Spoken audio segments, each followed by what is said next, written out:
తెలంగాణలో phone tapping case నిందితుడు శ్రవణ్ రావు AP మద్యం కేసుకు సంబంధించి విజయవాడలోని సిట్ కార్యాలయంలో విచారణకు హాజరయ్యారు. మరింత సమాచారం మా ప్రతినిధి జయప్రకాష్ ప్రత్యక్ష ప్రసారం ద్వారా అందిస్తారు. ఈరోజు శ్రవణ్ రావు సిట్ కార్యాలయానికి హాజరు కావాలని 10 గంటలకు హాజరు కావాలని సిట్ నోటీసులు జారీ చేసింది. నోటీసుల్లో భాగంగా ఈరోజు ఉదయం నుంచి ఎదురు చూస్తూ ఉన్నారు సిట్ అధికారులు. కొద్దిసేపటి కిందటే చేరుకున్నట్టు మనకి సమాచారం తెలుస్తుంది. అందులో పూర్తిగా కేసు విషయంలోకి వచ్చినట్లయితే ఒకవైపు తెలంగాణలో సంచలనం రేపుతున్నటువంటి ఫోన్ ట్యాపింగ్ కేసులో కీలక నిందితుడిగా ఉన్నటువంటి శ్రవణ్ రావుకు దుబాయ్లో ఒక ఫ్లాట్ ఉంది. పారామౌంట్ అనే అపార్ట్మెంట్లో ఒక ఫ్లాట్ ఉంది. సుమారు 66 అంతస్తులు ఉన్నటువంటి ఆ భవనంలో 58వ అంతస్తులో 5801 అనే ఫ్లాట్ ఉన్నట్టు తెలుస్తుంది. ఆకర్ష్ అదేవిధంగా శ్రవణ్ రావు ఇద్దరికీ చెందినటువంటి ఆ ఫ్లాట్ ఒక కంపెనీకి ఇవ్వటం, ఆ కంపెనీ ద్వారా కొంతమంది అందులో నివసిస్తూ ఉండడం జరుగుతుంది. ఈ నేపథ్యంలోనే ఆకర్ష్ ఇటీవల సిట్ కార్యాలయానికి వచ్చి సిట్ అధికారుల ముందు విచారణలో పాల్గొని కొన్ని కీలక విషయాలు తెలిపారు. శ్రవణ్ రావు వారికి రెంట్కి ఇచ్చారని, వాళ్ళు ఎవరు అని ఆరా తీస్తే తనకు మద్యం కేసులో ఉన్నటువంటి నిందితులు బూనేటి చాణక్యతో పాటు మరికొంతమంది నిందితులు కొన్నాళ్ళ పాటు ఆ ఫ్లాట్లో ఉన్నారని తెలుస్తుంది. ఇప్పటికే సిట్ కొంతమంది అడిగి అదే దర్యాప్తు చేయడంతో పాటుగా కొన్ని ఆధారాలు సేకరించింది. దాంట్లో నిందితులు కొందరు దుబాయ్ అదేవిధంగా మరికొన్ని దేశాల్లో ఉన్నట్లు ఇప్పటికే తెలుస్తుంది. దీని ఆధారంగా ఒకవైపు ఆకర్ష్ ఇచ్చినటువంటి కొన్ని కీలక ఆధారాలను బట్టి శ్రవణ్ రావుకి అదేవిధంగా ఇందులో ఉన్నటువంటి నిందితులకి ఉన్న సంబంధం ఏంటి అనే విషయాలు ఈరోజు అడిగి తెలుసుకోనున్నట్లు మనకి సమాచారం ఉంది. అయితే ఇందులో ప్రధానంగా చూసుకున్నట్లయితే శ్రవణ్ రావు అసలు ఇందులో నిందితులు అని తెలిసి ఇచ్చారా, లేదంటే ఎవరి ద్వారా వీళ్ళు పరిచయము, ఎలాగ వచ్చారు, ఎన్ని రోజులు ఉన్నారు, ఎంతమంది ఈ మద్యం కేసులో ఉన్నటువంటి నిందితులు ఆ ఫ్లాట్లో ఉన్నారు, ఉన్నప్పుడు ఏమేమి చేసేవాళ్ళు.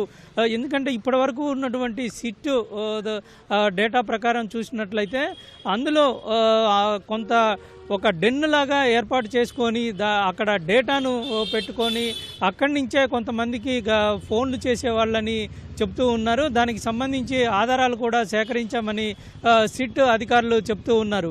వాళ్ళకి రెడ్ కార్నర్ నోటీసులు ఇచ్చేందుకు కూడా పోలీసులు ప్రయత్నాలు చేస్తున్నారు. ప్రభుత్వంతో సంప్రదింపులు చేస్తూ ఉన్నారు. ఇదే క్రమంలో ఇప్పుడు ఈ శ్రవణ్ రావుకి అందులో సంబంధం ఉంది అంటే ఆ ఫ్లాట్కి సంబంధించిన ఓనర్ కాబట్టి ఆయన్ను విచారిస్తే ఏ విధంగా ఇచ్చారు, అదేవిధంగా ఈ కేసులో కీలక నిందితుడు రాజ్ కసిరెడ్డికి ఈ శ్రవణ్ రావుకి ఏమైనా సంబంధాలు ఉన్నాయా, లేకపోతే మిగతా వాళ్ళతో ఉన్న సంబంధాల ప్రకారం ఆదేశాల అనుసారంగా రెంట్కి ఇచ్చారా, లేకపోతే వీళ్ళ ఆశ్రయం ఏ విధంగా ఇచ్చారు, ఎలా ఉన్నారు అంటే మారుపేర్లతో వచ్చారా లేదంటే అనే విషయాలన్నింటినీ తెలుసుకోవాల్సిన అవసరం ఇప్పుడు సిట్కి ఉంది. కీలక దశలో ఉన్న ఈ సిట్కు ఇప్పుడు ఈ విచారణకు శ్రవణ్ రావు ఇచ్చే సమాచారం చాలా కీలకంగా మారనుందని చెప్పుకోవచ్చు. ఎందుకంటే వాళ్ళు అక్కడ ఏం చేస్తున్నారు, ఎలా ఉన్నారు, ఎన్ని రోజులు ఉన్నారు, ఎవరెవరు ఉన్నారు అనే విషయాలే ఇప్పుడు కీలకంగా మారనున్నాయి. ఈరోజు విచారణలో ఇవన్నీ బయటకు వచ్చే అవకాశాలు అయితే కనబడుతూ ఉన్నాయి. ఇందులో సాక్షిగా మాత్రమే ప్రస్తుతానికి శ్రవణ్ రావుని పిలిచినట్టు మనకి తెలుస్తుంది. ఈ సమాచారం వచ్చిన ఆధారంగా ఆ తర్వాత కేసులో పురోగతి కొంత వేగంగా జరిగే అవకాశం ఉంది. ప్రస్తుతం ఎవరైతే దుబాయ్లో ఉన్నారని వీళ్ళు సిట్ అధికారులు గుర్తించారో వాళ్ళందరూ ఈ డేటా విషయంలో కానీ అదేవిధంగా ఈ ముడుపులకు సంబంధించి లావాదేవీల్లో కీలకంగా పనిచేస్తూ ఎప్పటికప్పుడు నిందితులు రాజ్ కసిరెడ్డి ఆ పై స్థాయిలో ఉన్నటువంటి వాళ్ళకి సమాచారాన్ని చేరవేయటంలో చాలా కీలకంగా పనిచేశారని చెప్పుకోవచ్చు. వాళ్ళని ఖచ్చితంగా ఇండియాకు తీసుకురావాల్సిన అవసరం ఉంది, వాళ్ళని విచారించాల్సిన అవసరం ఉందని సిట్ భావిస్తుంది.